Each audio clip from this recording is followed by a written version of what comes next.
A ball is thrown straight up, such that it took 2 seconds to reach the top, after which it started falling back.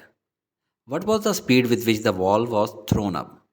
यानी ball को किस initial velocity we आई से ऊपर फेंका था। सबसे पहले हम गिवन लिख लेते हैं। बॉल का नीचे से मैक्सिमम हाइट तक जाने का टाइम गिवन है 2 सेकंड्स।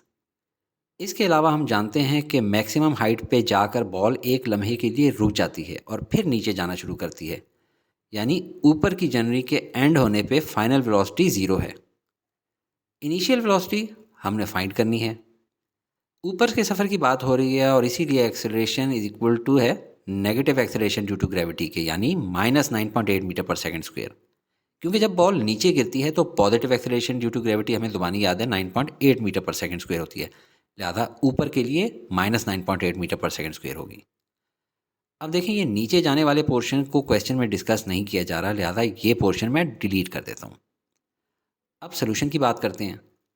फिजिक्स में क्लास 9 से लेकर 12 तक हमेशा 3 इक्वेशंस ऑफ मोशन का जिक्र होगा, यानी जब कोई ऑब्जेक्ट मूव करे, उसकी कोई वेलोसिटी हो, एक्सेलरेशन हो, टाइम हो, डिस्टेंस हो, तो इन तीनों में से कोई एक इक्वेशन यूज़ करके आप मिसिंग थिंग फाइंड कर सकते हैं।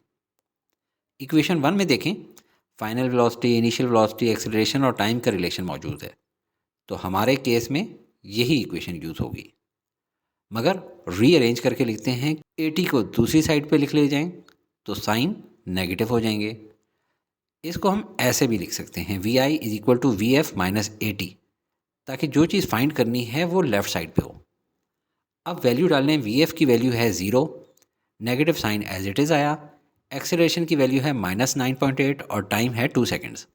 नेगेटिव और नेगेटिव साइन मल्टीप्लाई होकर पॉजिटिव हो जाएंगे, जबकि 9.8 मल्टीप्लाई बाई 2 से वैल्यू आएगी 19.6। और यूनिट क्या आएगी? वेलोसिटी की यूनिट होती है मीटर पर second.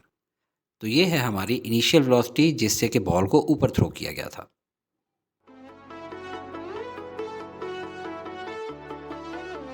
Study with me, a learning experience.